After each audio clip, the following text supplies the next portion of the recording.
Hey, everybody, how you doing? Well, that's good. Welcome to PHLY Flyers. My name is Bill Matz. I'm your director of fun and games for the afternoon. Joining me today, it is Philly's #1 hockey beat writer, Charlie O'Connor. And you got to hit that like button. Do it. I haven't been telling you right away to start the show in the last couple of days. We're at 22. Let's get it up to like 75 before we even do anything else. I'll ask for a like spike later, but Bill's enough for now. Yeah. And Charlie is in charge of after I forget all about it. But if I don't ask right away, because it's at the top of my outline, hit that like button, I will forget entirely. Hit the like button. All right. Some fun stuff to announce before we get started. First thing, Exciting Mics launched. What is Exciting Mics? Well, us here at ALLCITY, us here at PHLY, we're teaming up with Reed Blankenship and Cooper DeJean. They have a podcast here.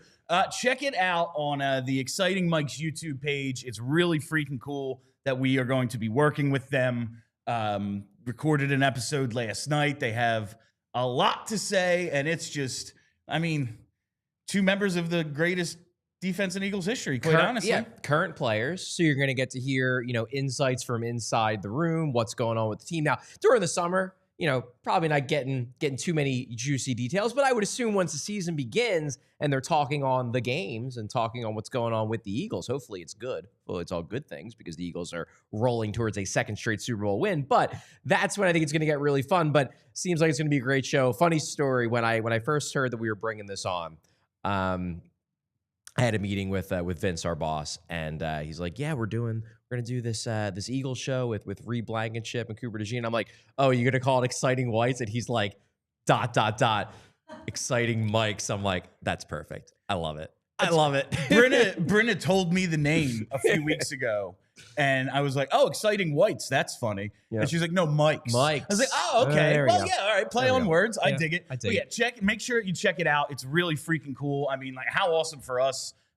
Super Bowl heroes. That's pretty cool. And Gargano, when I was on with him, before I went on with him, and we yelled about Rick Tocchet for 20 minutes today, was giving a little preview of the show. And just those two's dynamic, because they're both younger guys, both from small towns. I think one Iowa, one North Alabama, and this is a whole different world to them. The world they have entered in Philadelphia is just a completely different thing. And it's so the team and learning the city and all that. Cooper, what's he been here, a year? The draft hasn't even happened yet, right? So it hasn't even been a year, and he's already a franchise legend, So it's going to be really cool to check that out. I can't wait to watch it today. It's Exciting Mics right here on YouTube. All right, Charlie. Rick Tocchet. He is the 25th coach in Philadelphia Flyers history, the 6th to have played for the organization, joining Paul Holmgren, Terry Murray, which I had no idea, Bill Barber, John Stevens, and Craig Berube. I always forget that Paul Holmgren was coach too. Yes, I always forget that. Yeah, he was in the that terrible the bad post '87 pre-Lindros era. Yeah. That he was. I've so thought of him always as GM, and if anything else, I think of him as he was president for a while. But I always forget he was also a head coach. But yeah, he's held every single major role possible in the organization. Paul Holmgren has. He has, and so now Rick Tocchet is the boss bench here in Philly. Couple fun facts: he is the NHL's all-time leader in Gordie Howe hat tricks with 18. He is. 2,970 penalty minutes, 10th all-time in league history, including 1815 as a Flyer. That is the franchise record. He's the 12th all-time in goal scoring for the Flyers, 16th all-time in points. Look, there's a reason he is all-time great Philadelphia Flyer. There's a reason why, if you watched him, and we did not. We watched him a little bit when he had the reunion tour when he came back, but that was a shell of what he once was. If you watched him in his prime, from everyone I've talked to who did when they were a kid or a teenager or even a young adult, you're obviously going to be predisposed to want to give him the benefit of the doubt because, I'll equate it like this. If the Flyers were to hire Wayne Simmons in 15 years, I would probably want to believe that he's going to do a great job because I loved Wayne Simmons when I was a fan of the team. No, and that's on Gargano this morning. I was like, listen, if and they like showed a clip of him in a fight, and it was really funny because he just whooped some ass, dude, turtled up. Yeah, Gene Hart on the call, yeah, great stuff. Rick Tocchet was and probably still is a badass. If Rick Tocchet was a free agent right now, double the salary he gave him as a coach. Bring him on, put him on the left wing next to Mishkov, let him put up 100 points and 200 pims, and I'd be happy as a pig in S. But that's not the case. And the argument we got into was you and Anthony Gargano. Anthony and I is his main thing is you don't like it, you being me, because he's a former Flyer. Right. I said, no, my objection is I don't know what qualifies him to be one of the highest paid coaches in the league and like our number one candidate with a bullet. He's the guy. If he wants the job, it's his. I don't know what qualifies him for that other than being a former Flyer. Like, he might be a great coach, but there is no freaking proof. Like, there just isn't enough of a resume for me to go, oh, yeah, obviously he should get paid like John Cooper. Like, I find that crazy. And that's what brings me to your article, Chuck. And so you write, some big name coaches come with unimpeachable resumes consisting of multiple titles, yearly playoff berths, and stellar career win-loss records. Those coaches wouldn't inspire such a debate. Tocchet, however, isn't one of those coaches. It's a hire that requires trust. Trust in both Tocchet's underlying coaching expertise and in the Flyers' ability to accurately recognize it. And I think I've finally put my finger on what bothers me about the hire. Okay. And like, I hope it works. Again, like, I don't know. I could be wrong. I'm wrong all the freaking time. I'll be wrong 3 more times on this show. Like, this is kind of just this is just one example of what this rebuild is. It's like the entire rebuild philosophy, from trusting the people in charge to know what they're doing, when it's like, oh man, you kind of overdrafted Jet Luchenko there. You know, maybe it could have been Zeev Buium, who everyone else thinks is, you know, great. It's like, well, yeah, we know what we're doing. Don't worry about it. Don't look at the record. Don't look at the numbers. It's fine. Like, oh, you know, every Stanley Cup champ has like at least one first or second overall pick. Yeah, we're not going to try to get any of those. Don't worry about it. We're actually going to re-sign Travis Konecny. We're not tearing it all the way down. Like, and you just go down the line, and it's just a lot of trust us, we got this. Yeah, it is. And maybe at the end, we'll be like, you did have it, sirs. Like, but until then, I'm just like, I don't know if you know what you're doing. I have faith that they're at least decent enough that they can figure it out. But I just think this hire is another, I don't know. Yeah, his win-loss record, there's reasons for that. Don't worry about it. All right. He must be a great coach because you said so.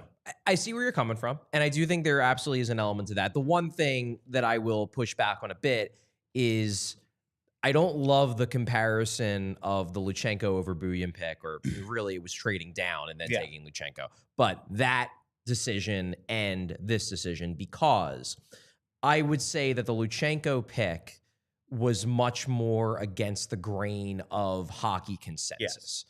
This is not against the grain of hockey consensus. Hockey consensus is that Rick Tocchet is really good. It's more against the grain of fan consensus. Yes, this is Bill from consensus. The outsider consensus is like, we're looking at Rick Tocchet's resume and being like, what do all of you in the game see that makes you think he is an elite coach? But if you polled the majority of people in the game about whether they rank Buium over Luchenko, it would be dramatically in favor of Buium over Luchenko.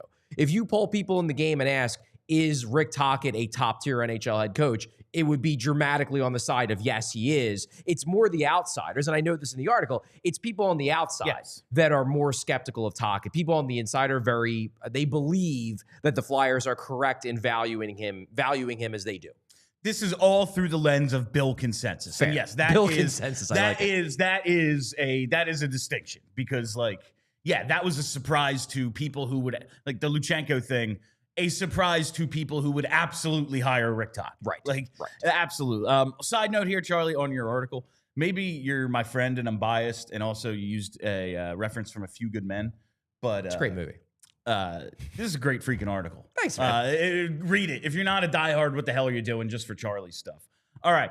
So it's been 24 hours, Chuck. We've slept on it. We've talked to others. We've read a plethora of articles, and I'm going to get to some of them because there's some good stuff in there. There is good. There were a lot of good articles written on this that brought up interesting perspectives that I didn't think of when I wrote my article. And that's when, other people wrote good articles too. How would you categorize like the response to the hire overall, both from fans and media? I think the response overall from the media, very positive.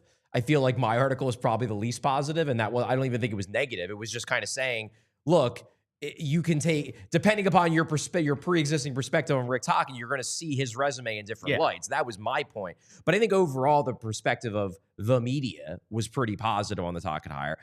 The fans' perspective, I would say it depends on where you look. I got the sense by yesterday evening that people were at least starting to convince themselves that it might not be the worst thing in the world. That said, like, you go into our Discord and everybody was still super negative about it. So, and that's I guess I do want to draw that as a distinction as well. Like, while I'm not super high on the hire, I don't think this is a disaster. Like, I don't think, oh, well, now they're screwed. Like, I don't see that. It doesn't inspire me. I am not excited about it. And maybe after we hear Danny talk and we hear Tocchet talk, what's that, tomorrow? Yes, I will feel real different. I think people are going to really like what they hear from Tocchet tomorrow because this is what he does. Yeah. He's on TV for a reason. He's a good talker, and it seems like he's the kind of person where the more you directly interact with him, the more faith you have in him. So I think he's going to come off very well tomorrow. I would not be surprised if he changes some minds. Like, and that's, again, honestly, I think that's like the one skill people point to in terms of being a head coach and a leader is he's a great communicator. Like, that's the thing I think people really talk about when it comes to Rick Tocchet. Like, that's what he does. So I am sure that will come off tomorrow. And it's probably one of the reasons that, like, Phil Kessel would listen to him and Sidney Crosby respects the hell out of him. And Quinn Hughes, like, kind of was telling Vancouver, no, you better bring him back. You at least better make him an offer. I think that communication, and we're talking about like three totally different kinds of players here. So perhaps that is a good thing. Just because I don't love it doesn't mean I think it's a terrible hire. It's clearly not. He is a decent head coach at the very least, I would have to guess. Yeah, I do push back on the pronouncements that he's a bad coach. Yeah. Like, I don't think there's evidence that he's a bad coach, especially if you really drill down to the situations that he took over. I think Alex Appleyard had some tweets this morning about it where he basically was like, Tampa maybe underachieved a little bit, but also bad situation, and it was first head coaching job. Arizona probably did a better job than what he had to deal with. Vancouver, he probably did about as good of a job as he had in terms of the talent on hand. That's the resume of a pretty good coach. Now, the Flyers obviously think he's better than just a pretty good coach because they're paying him like a great coach, and you could certainly disagree with that. You can have a disconnect there, but I don't think this is a case of the Flyers hiring someone with, when you really drill it down, with a terrible resume. Now, you could spin it like that if you want to. You can be like, well, he's only made the playoffs twice, and one of those years was a fake year. So you could present it that way, but I do think that framing is unfair. Now, I also don't agree with the idea that, like, there is stone cold evidence that he's the best coach in the league or one of the best, which is what he's being paid like. But I don't think I don't find the case that he is a bad coach compelling based on the evidence that I've looked at. I don't find that compelling. Yeah, it's not, like, I'm not down on it because I think he stinks, Like, right. I'm down on it because I just wanted something a little different, and just, like we talk about all the time, the pool. There is a pool of candidates, and by only looking in one place, you are intentionally shrinking it. And it's like, yeah, maybe the best president, best GM, best scouts, best head coach all happen to have played for your team. But maybe not. Like, what if they didn't? Yeah. And you were just like, yeah, but those are the only guys we choose from, or friends of people who did. Like Chuck Fletcher or Dave Hackstall. Like, yeah, but they're kind of connected. Oh, it's Bobby Clarke's buddy. Oh, he coached Ron Hextall's son. Like there's always some sort of connectivity. And it's like, how do you ever get a different perspective if you only ever talk to your friends? It's a reasonable point. It's a very reasonable point. Especially after a 50-year drought. You know, like if this was a great team, and it's like, yeah, we haven't been very good in the last like couple of years, but yeah, we were in the Eastern Conference Final every year for the previous 10. Like, oh, okay. Yeah, keep doing this. Yeah. But that isn't the case. In fact, it's been going downhill for a while now. I mean, I do worry about that. I worry about groupthink, especially given the fact that some of the groupthink ideas that come from Flyers world aren't exactly great ones today. You know, maybe they worked in the 80s and 90s, but the game has changed. And you worry a little bit that this is going to be positive reinforcement of ideas that have had their time and that time has passed. So I do worry about that a bit. One thing I worry about also about the influx of alumni and people who all know each other and were good friends beforehand. And maybe this isn't the way it's going to play out. Maybe it will turn out that, you know, the guys at the top have the fortitude and the stones to do what needs to be done if things go bad. But I just worry, like, if you have an organization where everyone is friends and then someone isn't doing a good job, do you have the guts to fire them? Like, say what you will about John Tortorella, and there were a lot of people who didn't like John Tortorella in the fan base, a lot of people that watch his show that didn't like John Tortorella. Tortorella was not one of the guys. He was not part of the club. He was an outsider.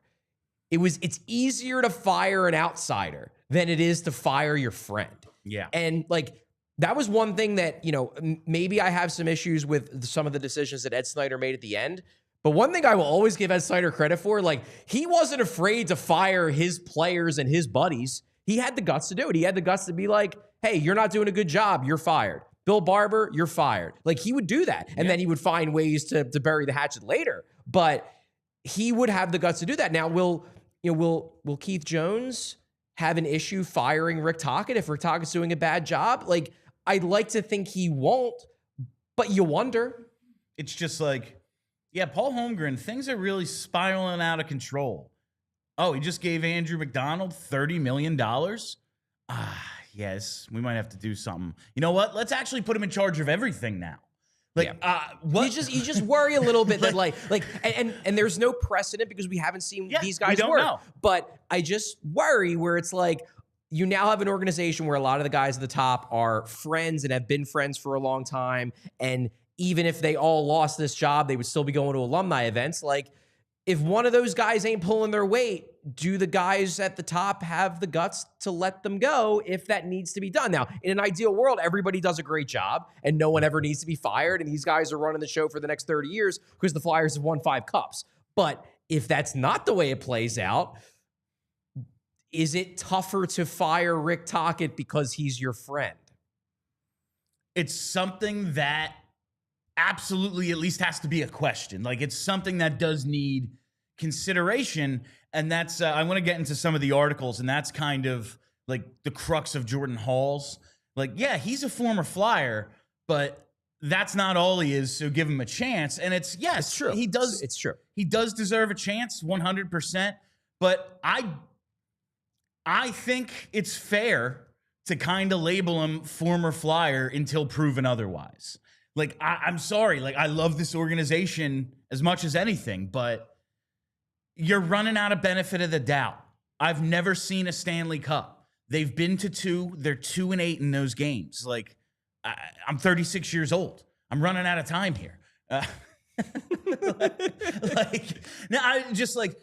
can't go, oh, yeah, they're probably right. Like, I don't know. They've never been in my life. So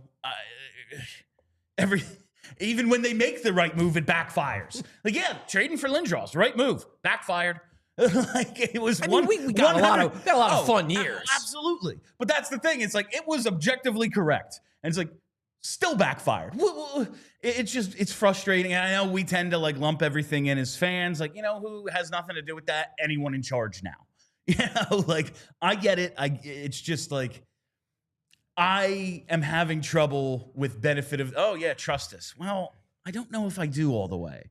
I've seen, you should not reflexively trust everything a team does. You shouldn't. I've seen evidence of things that I've agreed with and thought were good, and other things I'm like, I'm not quite sure what we're doing here. Like, but again, none of us know. No one knows anything. If everyone knew, like, there'd never be draft busts. There'd never be bad contracts, bad trades. Sure. If people, no one knows. So we'll see where it goes. But I'm just skeptical that, oh yeah, he's a great coach. Why? Who says? All right. Before we go any further, we have to take a quick break to hear from some of our sponsors. Got to lead it off with Rothman Orthopedics. That's right. Our friends at Rothman, listen, they know that we've all been there. You're trying to just push through that injury or some nagging pain, but it just doesn't get any better. And that's why we have to trust Rothman Orthopedics. Listen, I know. You know, I picked something up wrong the other day. All of a sudden, my shoulder's killing me. I'm like, yeah, that'll just go away. And maybe it does, maybe it doesn't. And that's kind of our default setting sometimes. No, don't let a small injury turn into an even bigger problem, because whether it's running, golfing, or playing with the grandkids, Rothman's experts specialize in treating all types of musculoskeletal issues. That was tough. That was rough. It was difficult. Their focus on high quality, compassionate care will have you feeling better and back to doing what you love. So you don't have to ignore it and just hope it goes away. They'll take care of it for you. So if pain's slowing you down, it's time to take action. Head over to rothmanortho.com/PHLY and schedule your appointment today. Rothman Orthopedics, your mobility is their mission. And while we're here, why don't we talk about our friends at Shady Rays? That's right. Listen, it's coming, man. Summer is right around the corner.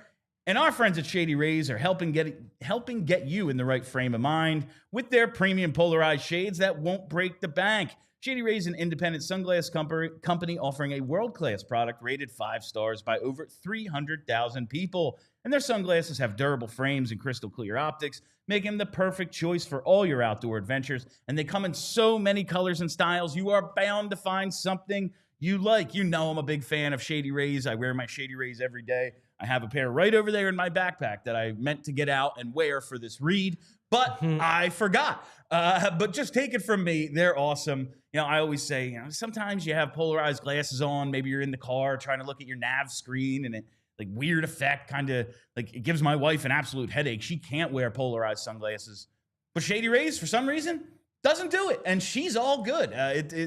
When I read this off my phone with the glasses on, no glare, nothing.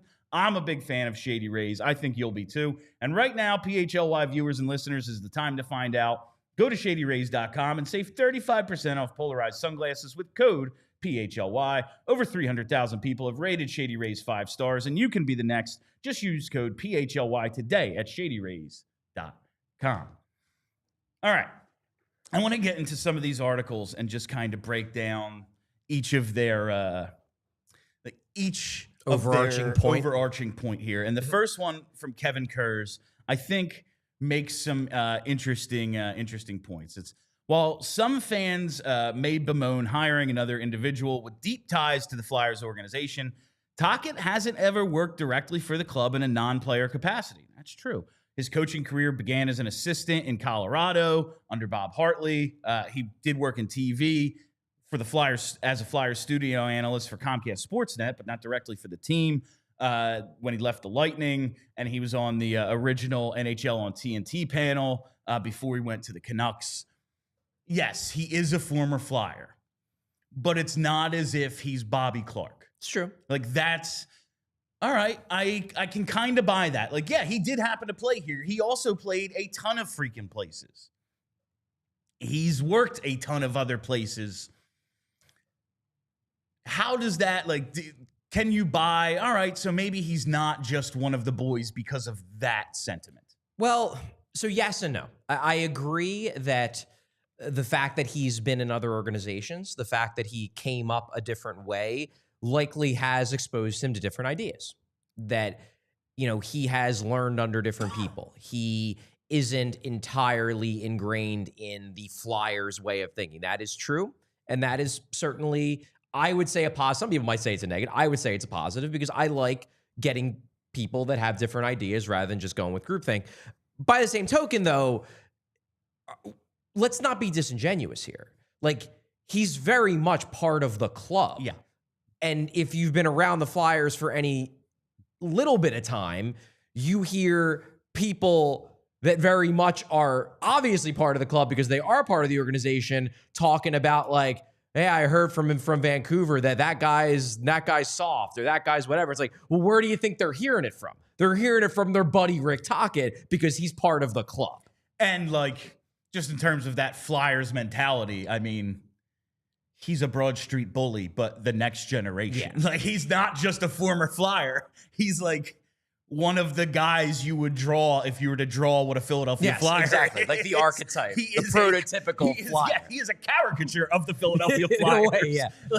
But I do think there is something to, he has been a ton of other places and he has worked for a bunch of other people. It's very true. And hopefully that... Like Wayne Gretzky thinks he's awesome. Yes, hopefully that helps him be not a breath of fresh air, but at least bring different perspectives and do things maybe a little bit differently, because really, when you really boil down to it, the whole reason why there's so much anger about the former Flyer thing is that they haven't won in so long, and it's just this idea of, why do you keep going back to this well that has not produced the result that all of us, including the former Flyers, want for the team?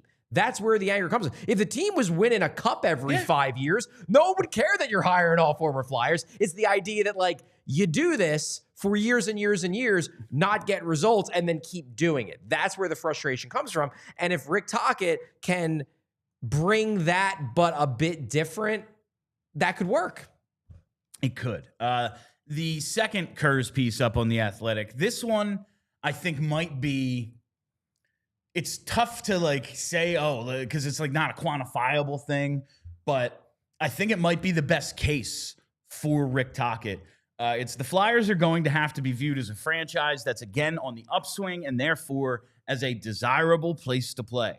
In other words, stable. And Tocchet, as the most experienced coach still available, gives the Flyers the best chance to achieve that stability. I like this article a lot because it made me think about one of the probable reasons why they did this. And Kevin hinted at it. He didn't really make it the thrust of his piece, but he hinted at it enough that I knew what he was getting at, and I think there's a lot of truth to it. I think Tocchet, not even in the way he coaches, but just in the way he is, like, they didn't fire John Tortorella because they hated everything about John Tortorella. They fired John Tortorella because, A, they were just personally fed up with his BS. And B, and this is something that I talked out even before they fired him, things like that athletic player poll were important to them, that they were worried, like, if this rebuild's going to work, we're going to need to convince guys to sign with us, whether it's via trade or whether it's just via free agency. And it was becoming abundantly clear that they were going to have trouble doing that as long as John Tortorella was the head coach. So they're looking at it and they're like, okay, how can we get as much of the things we like about Torts without the things that we don't? And I think that played into why they zeroed in on Tocchet as, like, he brings us the toughness, the accountability, the experience, the fact that, he fits our traditional view of what, not even what a Flyers coach should be, but what an NHL coach should be. That he is, he's I don't even want to say tough because that's an overused word, but he's like a sturdy coach. He is just the kind of guy that like you look at and you're like, that's an NHL head coach. That's what makes us feel good about an NHL head coach, without him being, for lack of a better word, a dick to his players over and over again. You're basically taking the good of Torts, removing the bad. It's like, what if Torts was a player's coach? Yeah. And that's kind of Tocchet. Not in every way, but certainly I think in the way they were looking at it. No, and that's exactly the two things that I took from this. The one, he outwardly says stability, like 5-year contract. And as you like, he is a friend and we do believe in him very much. So it would kind of surprise me. It would surprise me very much if he's not the coach 4 years from now. Like at least 4 of the 5 years of the contract. That would really surprise me. Yeah, we'll see. And this isn't me crapping on Tocchet. Oh, no, it's just the NHL. Yeah. Like, who knows? But I do, like, it would, at this moment right now, that would surprise me. Like, I don't know. if we were to take bets when Torts signed a 4-year deal, it would be like, do you think he's going to coach for 4 years? I don't know how many people would bet yes. Fair point. Like, I bet you Toc gets at least 4 of the 5, I would say. That's the stability part. And just like you said, the sturdiness, all that. And 2, the thing he kind of hinted at, which is my big takeaway from it, that player pool. Yeah. Coaches you would least like to play for. Yeah. John Tortorella, it was like a third of the players. I think... What was it, 40% or something? They will never admit it publicly, but I do think that was not a pivot point, but that was just a moment where like they knew, on some level they knew that it was true. But seeing it in print, I think just was like, oh, right. We've been trying to push this into the back of our heads for like 2 years, and that just forced us to reckon with the fact that like this is the reality. And getting back to what the plan is, because they're not going to have, 6 top 5 picks or whatever. Right. You're going to have to sign a free agent. Yeah. You're going to have to get someone to waive some sort of trade protection. Yeah. You're going to have to get someone to choose to sign an offer sheet. Right. If they are like, no, I don't want to like do the rope skate. And, right. And then like after giving this dude everything I have, maybe get scratched and not be told why. Like, you know how many other teams there are? There's going to be like 40 teams in the league by the time some of these players' careers are. Fair point. By the time Mishkov retires, there's going to be teams in like Alaska and Jupiter. Like, why would I put myself through that when I have 31 other options right now? Maybe just Mars. I really don't know where the planets, where they align. Mars is the closest one, right? Well, Venus, Mars are the 2 closest, but you're not going to put. I mean, you're going to put a team on Venus because it is essentially so hot that nothing could even remotely try to be built. And then Jupiter's past the asteroid belt, so it'd be tough. Well, we got to get to the moon first anyway. Oh, yeah, you believe we ever actually got to the moon. Right, back to the conspiracy theories. Wonderful. Anyway, all that, like when you do look at what the plan is and John Tortorella, it's like, you know what? For all of my objections to this hire, if the reason that they hired him is simply, you know what, players like him, and not just like Garnett Hathaways, great freaking players. Like going back to when he was a player, Wayne Gretzky thinks Rick Tocchet was one of the best teammates he ever had. It's why he was on his coaching staff. We've talked about Kessel. We've talked about Crosby, Quinn Hughes. These guys all love Rick Tocchet. We're going to need a player of that caliber to choose to come here at some point. If he lands us one of those, the whole thing was worth it. But by the same token, and this, I think it does play into why they like Tocchet so much. While they absolutely want to be perceived as a destination by players, and they want a coach who is more of a player's coach, they liked the fact that John Tortorella was this guy's got that dog in him, this guy's got that dog in him, this guy doesn't get rid of him. They like that aspect of Torts. And Tocchet brings that too. Like some people, and again, you can agree or disagree with this, but a lot of people, especially on social media, were very negative about the comments that Tocchet has made about Elias Pettersson, about the fact that, he clearly is not a huge fan of him. I don't think the Flyers look at that as a negative. They look at that as Tocchet recognized that Elias Pettersson is a loser, and he was willing to go out there and basically try to change him into a winner because he realized that you're never going to win with a guy who plays like that. They don't want Tocchet. They like that Torts did that. They didn't like that Torts was feuding with his captain and scratching players because he woke up on the wrong side of the bed one day. So it's like, okay, how do we get the arbiter of who's got that dog in them without the coach being an authoritarian lunatic? And then it's like, well, Rick Tocchet. Rick Tocchet has great relationships with Sidney Crosby and Quinn Hughes and skilled guys, but also he has that element where he's willing to be like, yeah, but this guy don't got it, get rid of him. That's not a negative to them. That's a positive. No, and look at him. He's a badass. He's 61 years old. If he were to stand up in my face, I would be terrified. Yeah. He would scare the hell out of me. He's a tough guy. Yeah. YouTube him. He's after the show. But yeah, all right. So this one, the Marcus Hayes article, I really just included because I love Marcus. And it's not that I agree with everything. Or I just Like this one appreciating one was the this was the one that was significantly more negative than my article. This is my like appreciating the difference between Charlie and Marcus Hayes is like being able to appreciate the difference between Tom Wolfe and Hunter S. Thompson.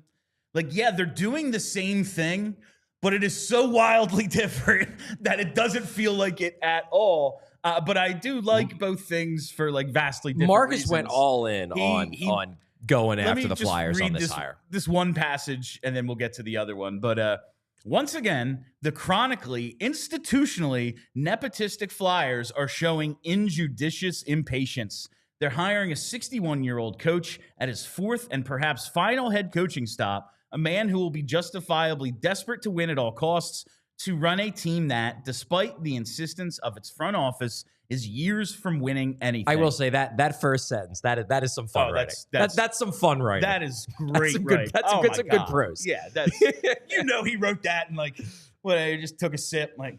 Good job, Marcus. It's just fun. It's just fun. And it's great. Sometimes you can like, as a writer, you just sort of like flex your muscle a little bit. Like, I'm gonna have some fun with this one. That's a sentence where he's just like, I'm just gonna have fun with this. Very much. I'm gonna break out the thesaurus in my head and be like, let's roll. I very much appreciate that. But that is an argument that I'm willing to hear. Is Rick Tocchet? Rick Tocchet is thought of as one of the best coaches in the league, right or wrong. Like, that's the consensus amongst hockey people. We've been over that time and time again. This team right now was just the fourth worst team in hockey. They are mid-rebuild. How many top-line caliber players would you say they have? Matvei Mishkov, Travis Konechny. I'll throw in Travis Sanheim as a top pair-ish defenseman. Yeah, that's about it. And Sanheim is probably a little bit of a stretch. I would probably put him as a solid 2. On a truly great team, he's probably a 3, but I think he can be a top pair guy on a playoff team. Absolutely, especially if he's with the right partner. They are, while I do believe that this thing can work, so much of it is still hypothetical. Like, what are we building to if the idea is to get this coach that we think can win? Like, do you see that as an obstacle to the rebuild? Because at one point in Marcus's, it might have been in his headline, rebuild over. Like, I disagree with him on that. I do, but I think Marcus is getting to he's getting to the right spot maybe, but going at it the wrong way. Like we talked about on the show yesterday, I don't think the hiring of Rick Tocchet changes the timeline. I just think it clarifies it for everyone who wasn't sure what the timeline was. And the timeline has always been, in 2026, we're going to start going for this thing. I think that's why Tocchet's okay with it, because he's like, well, yeah, next year we're going to still be in the mud, but like that's going to be my getting used to the job year anyway. I actually don't mind not having the pressure of being expected to win in year 1. But I think by year 2, the expectation is going to be, yeah, let's make the playoffs. Let's be serious about this. And I think that timeline works for Tocchet. Now, Marcus may inherently disagree with that timeline. He may be like, no, it would be dumb to start signing free agents in 2026. And I think that is not a backtrack, but it is an incomplete rebuild in his mind. And that's a fair opinion to have.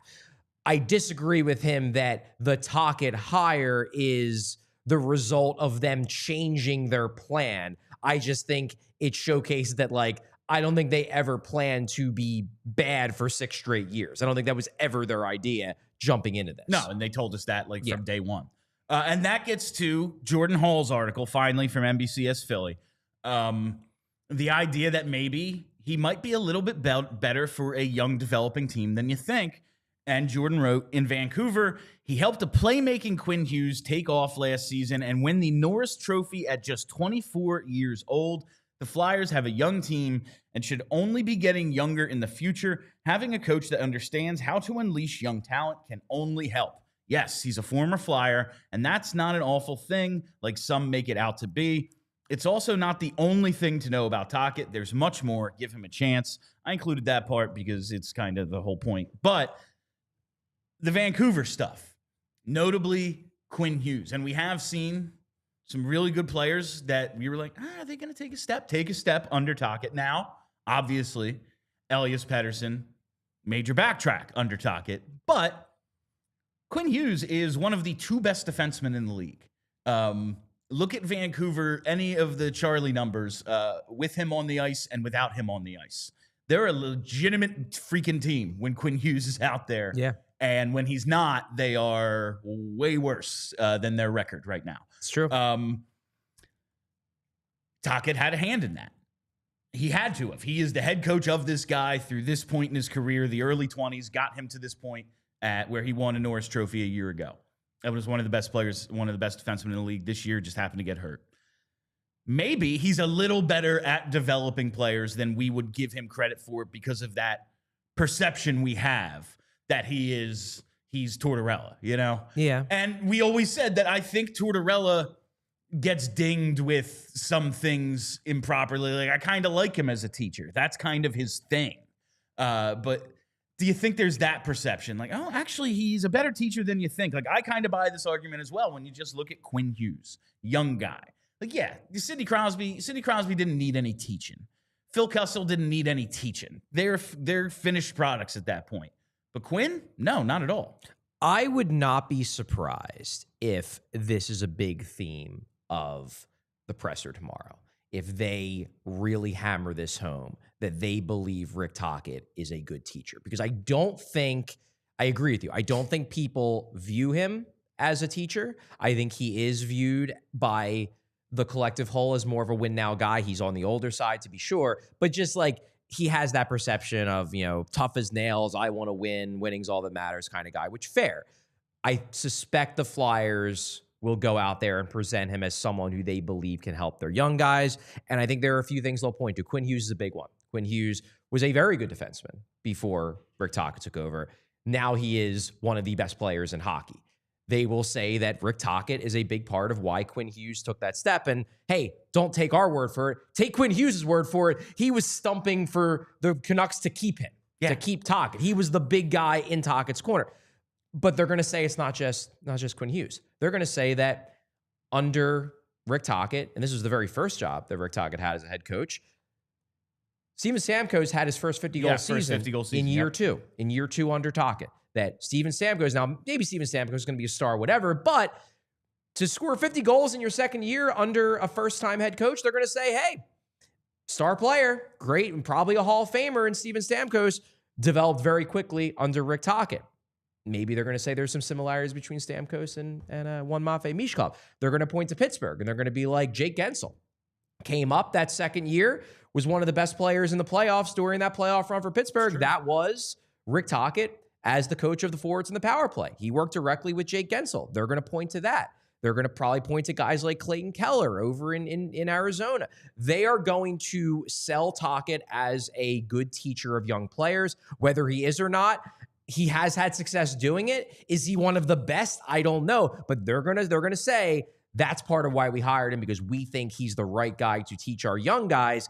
Again, maybe taking the good of Torts, which is, hey, maybe you should play a little defense sometimes, and that's important, while also fostering their natural abilities in a way that makes him a favorite of guys like Sidney Crosby and Quinn Hughes and Phil Kessel. All right, before we wrap up today's conversation, we got to take one more quick break. 1-800-588-2300 Empire. Today. I've been telling you about Empire for weeks, months, maybe a year now.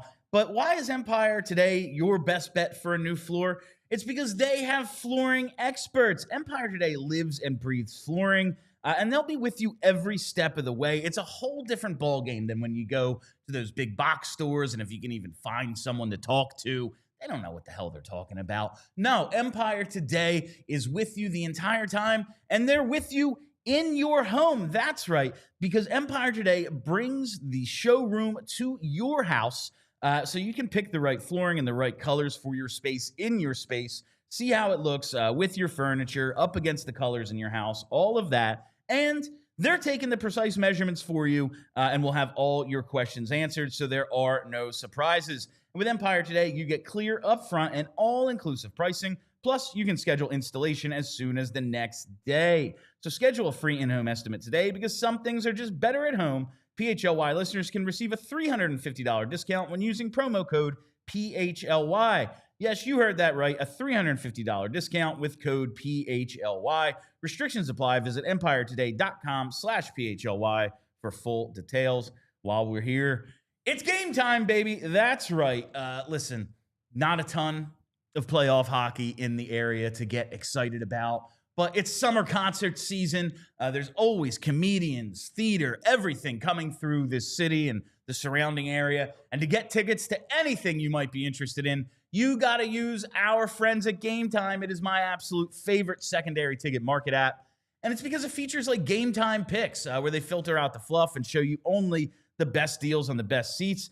And the fact that there's never any surprises. You just toggle on all-in pricing, and guess what? You see all the fees and everything up front, so there's no shock when you get to check out and suddenly your ticket price is twice of what it was, and you're all upset. And there's no surprises when you get to the venue because you've already seen it. You've already seen it with the panoramic seat view.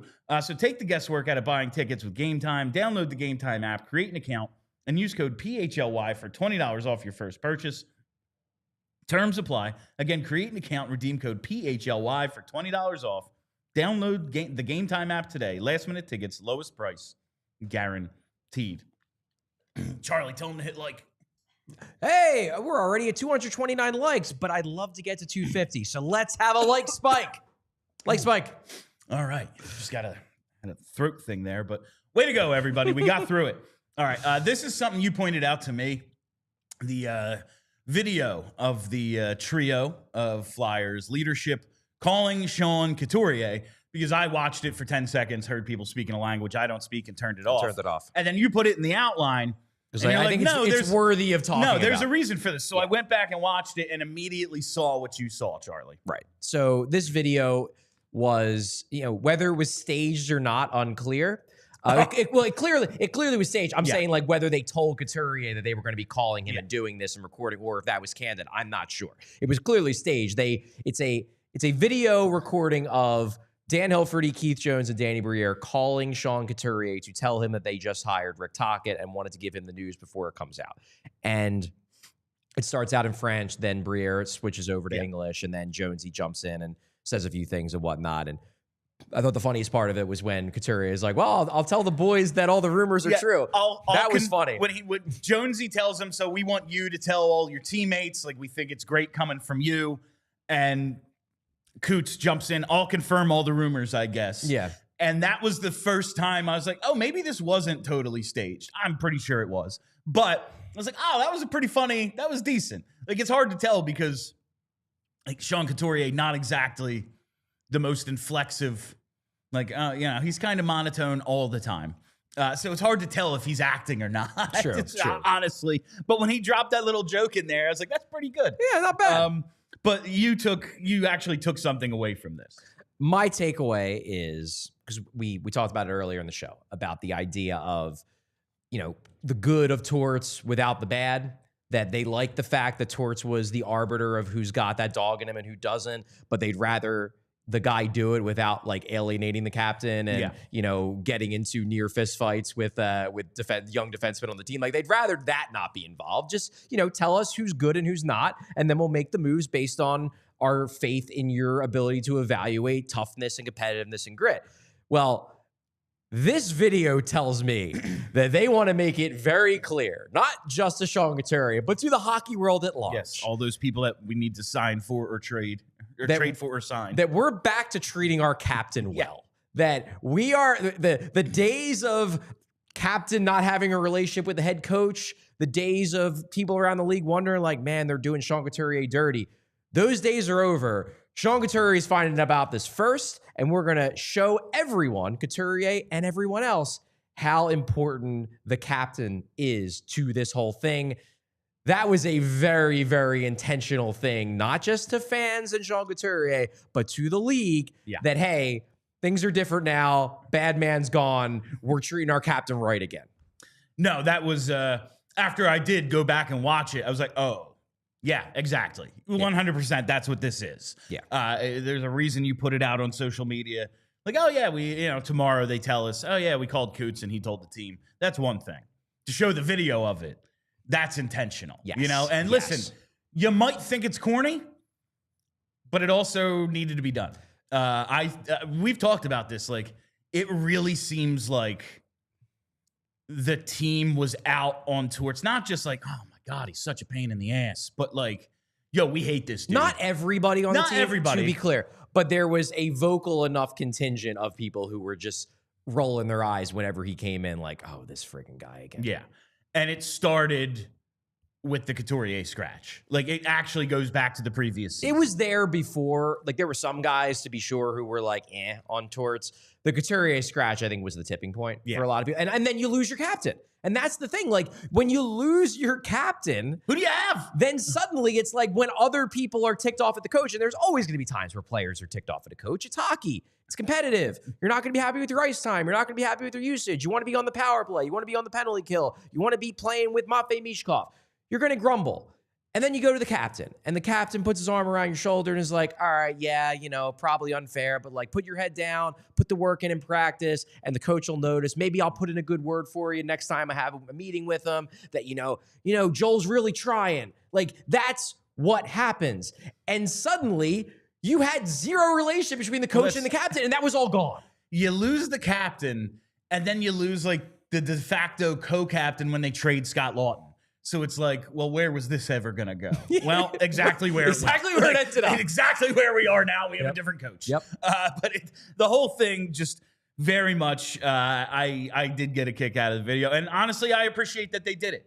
Like, they should respect Sean Couturier. Think of what is left of his game he's the longest tenured athlete in this city. He is. And this ain't an easy place to play, even in the fourth most popular sport. Yeah. It simply is not. Ask Claude Giroux. He was awesome. It's tough. And there's like half the fan base that thinks he's a loser. It's not easy to play here. All right, I have one more thing on Tocchet before we get to the what I assume is a plethora of super chats. This tweet I saw, I think last night, from an account, Flops, at Hockey Flops. 3 out of 4 Philadelphia coaches' first name end in ick. Oh my God. There's 2 Nicks and a Rick. 2 Nicks and a Rick. Maybe that's why they made the hire. You know what? It's working out for one of the Knicks. Oh my God. It made me laugh, honestly. You know what? Sure. It just made me Why laugh. not? All right. Let's hit those super chats. Oh, we got a fair amount today. Oh, okay, yeah, decent amount. We had like 20 yesterday or something. Lead it off with Doug Thomas. Doug says, boy, how great would Matty Nyes look in a Tocchet system? I haven't wished for a Flyers offer sheet so much since Braden Point was a restricted free agent. Was Doug the one who was pumping Nyes a couple days ago in the super chats too? He may have been. I'm not sure if this is a groundswell of support for Nyes or if this is just Doug Thomas really, really wanting this guy. Unclear. I think a lot of us would really like Matty Nyes. I mean, you know what, Doug? If you watched that Florida-Toronto game last night and still came away thinking anything positive about anybody on Toronto, you must really like this guy. Because that was bad. Man, it's real bad. The Leafs are great, aren't they? Endless source of entertainment for us, not Leafs fans. I like Matty Nyes a lot. It's just like, I'd kind of want to, rather than an offer sheet, like trade them 2 of our wingers for him, just to kind of balance out what this team has, because we need a lot of the resources we have to fill that center hole because they have none. It would be cool to get a center, but I do like Nyes quite a bit. Right. At some point they're going to get the big physical power forward. It's going to happen. So, like, if they were to do it this summer versus 2 summers, 3 summers down the road, whatever, fine, do it. I can't wait to talk to you. We're not going to get to McQueen today. Sorry, Purple Crayon, but we will. We'll get to him. Okay, You're really going to love the comparison Charlie makes. All right, from JH. JH says, season ticket holder invited to press conference on Friday. Did they do that for Torts 2? Good question. I don't think they did it for Torts. I remember they did invite some people to the announcement of Briere and Jonesy on the floor of the Wells Fargo Center. Okay. I don't think it was like all the season ticket holders, but there were some fans definitely that were invited. That's interesting that they're inviting season ticket holders. I like that. Maybe they figure the season ticket holders are going to be the Tocchet base. They're going to be the most excited about it. Absolutely. Yeah, 100%. And you know what? you pay to watch this freaking team, It's a fair there point. should be unlimited benefits, quite honestly. It's a very fair point. All right. From, what's it say? Chuckles Biscotti. Sure. You know the numbers, 3 firsts and 4 seconds. What do you think of the over-under should be for number of those picks they make in this draft? I would say 5.5. Let's make that the over-under. Ooh, I think I'm going way under. Well, yeah, but I think that should be like the baseline. Yeah. Because that would involve them trading 1 pick, and then it would be if they trade 2 picks. To be clear, I think if I had to guess, I would guess they make 5 of those 7, but I don't think necessarily the picks are going to be traded for players. I think they're going to look to trade up. I think there will be a couple trade ups, at least 1, maybe 2. I just feel like I don't know, maybe it's just me projecting, but I feel like there's interest in that. Like they want to do it. I think so too. Especially in a draft where, listen, they kind of loaded up for this one. Yeah. And now everyone's like, no, well, actually. And so they're going to maybe They probably have their guys. And so they maybe want to move up into some spots. To get their guys. I could see that being a thing. All right, from Corey. Corey says, I know it never gets old laughing at the Maple Leafs in the playoffs, but does anyone else feel bad for Lawton? Brutal goal last night. Well, he did score a goal in a big game. Yeah. Have there just been like more own goals and things than like ever in these playoffs? Just like weird. Maybe. Nah, I don't think so. Know. I don't think so. I mean, the big memorable one was the Draisaitl own goal. Yeah. With 0.4 seconds left, but obviously that didn't matter because then they didn't give up another goal the rest of the series. Yeah, well, that's do I feel bad for Scott Lawton? Nah. He's got another year there. He's in his hometown. That's true. He'll be all right. Also, it's Florida. They're real good. Yeah, it's not as if like if they had lost to Ottawa, it would be like this is embarrassing. Yeah. Florida's awesome. They're a real good team. You know, they've won the East the last 2 years. Like they're They really were the good. President's Trophy winner before that. Yeah. From what's that say? D Marco 1. This was a trust me, bro hire. To us, yes. But as Charlie pointed out, like the consensus amongst those in and around the league is that this is a home run. Yes. That the Philadelphia Flyers, despite having been trending down for over a decade, just landed, like we said yesterday, Mike Sullivan, obviously number 1, but he was never available. Yeah. I'm pretty sure he was a Ranger before he parted ways or whatever with the Pens, you know? Of the available coaches, he was the highest thought of, and the Flyers got him and a bunch of other teams didn't. Yeah. I think that's fair. Yeah, but the trust me, bro, yeah, for me, 100%. For you, absolutely, yeah. From Chase. Chase says, Bill, love the Flyer explanation. He Flyer. Oh, okay, I get it. The He Flyer explanation. Perfect way to explain Risto trade when it happened. Like him better now. He Flyer decision at the time. Yeah, absolutely. So was the Nick Delorier signing. There are absolutely He Flyer decisions. John Tortorella. It was the most. It was like it's him or Tocchet is going to be. Like, we just said like he's kind of Tortorella light. Like that's kind of what, like, you know. It made sense. All right. Yes, absolutely, Chase. All right. One here from Gary B. Gary says, wanted to drop in and just say hi. Can't stay. Go Flyers. Thank I love you, that Gary B. Gary B's got some news for us. Oh, he's got some news. Bill and Charlie, I'll be bringing a new baby into the Philly family team shortly.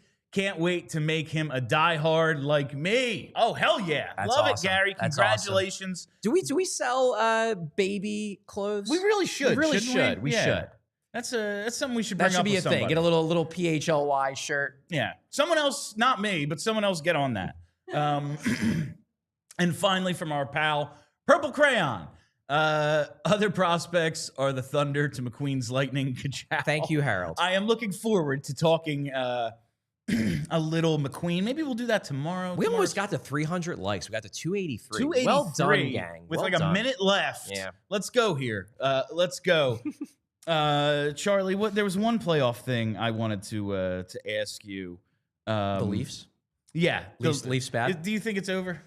Are they cooked? I think so, right? Because I mean, they might find a way to win Game 6, maybe. All right, we are now headed to overtime, and honestly, overtime is over. It's over. It is. No, they might find a way to win Game 6. It's hard for me to envision them beating Florida 2 straight times to close out the series. If they do, it would be a heck of a story because it would be like an exercising of demons type of series win for them, because it does seem so unlikely that they're going to go into Florida, win, and then come back home and win again. But it would be cool. It would be a great story if they do. Game 7 at home would be pretty sweet for them. It's never gone poorly. I just feel like I feel like that environment, you would be able to cut the tension with a knife. Everyone in that arena would, from the opening face-off, just be terrified. It would be dead silent. That's the one thing I wanted to get to is I love a road overtime goal, especially a series ender like we got last night, because you only hear the players. Yeah, it's true. Everyone else is just like, well, I guess it's time to go. All right, well, I guess I'm hitting the strip. Yeah, guess we got to get out of here. Let's hit those blackjack tables. I love that so much, and we got it. We're at 300. Night. Good job. Yeah. But before we wrap up, Charlie, 300 likes. Good job, gang. Who do you want? Who do you want in the final? I want part 2 of the Mikko Rantanen revenge tour. I want Dallas, Carolina. I want it so bad, so badly. I love it because you're not a narrative guy and you want this narrative. Well, because to me, what's funny about it is you already had Rantanen go on his revenge tour against the team that traded him. Now you'll have Carolina go on their revenge tour against the guy who didn't want to play for them. I think I want a Florida Edmonton rematch. You want a rematch? You've always liked the rematches. I love when there's like dynastic implications, because that truly means that this is great. And I hate parroting. Like, no, don't try to be good. Try to be great. And I really like that. But I think there's something to Carolina getting there. Carolina, Edmonton. And like, can this team that like owns the puck and plays the smothering defense, can they stop that guy and really those guys?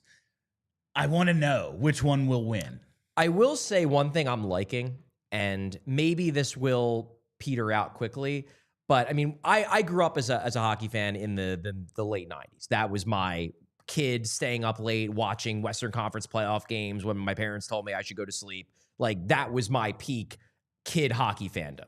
And I loved the Western Conference rivalries of Detroit, Colorado, and then Dallas as well. Joins in, yeah. And I like how we're maybe starting to see, like, now it's Dallas, Colorado, and Edmonton. Yeah. Like, those are the teams that every year. With Vegas kind of over here still. Oh, yeah, they're there. But they haven't been that team They're around, but, like, those three, yes. Those three, you knew those teams were going to play each other, and you knew the series were going to be epic. And, like, we're setting up for a Dallas-Edmonton conference final rematch, hopefully. I hope they can take care of business against Winnipeg, and we get that. I want to see that one again. I'm more excited for a Dallas-Edmonton rematch than I would be for an Edmonton-Florida. Absolutely. There's other options I want, but Edmonton-Dallas, that's real good. Yeah, it'd be fun. All right, and that is all the time we have for you on today's show. Thank you all for listening. Thank you for hanging out. If you haven't already, make sure you hit that subscribe button. Follow us right here on YouTube and set that reminder bell so you never miss a live show. Of course, our summer schedule, you know it by now, but Monday to Friday, noon to 1-ish, you know? That's the schedule, but set that reminder bell and it'll tell you whenever we go live. And make sure you follow Exciting Mics on YouTube as well. You're going to love it. All right, that's it for us. I am Bill Matz. That is Charlie O'Connor. Until tomorrow, let's go Flyers. We all silly like the mayor.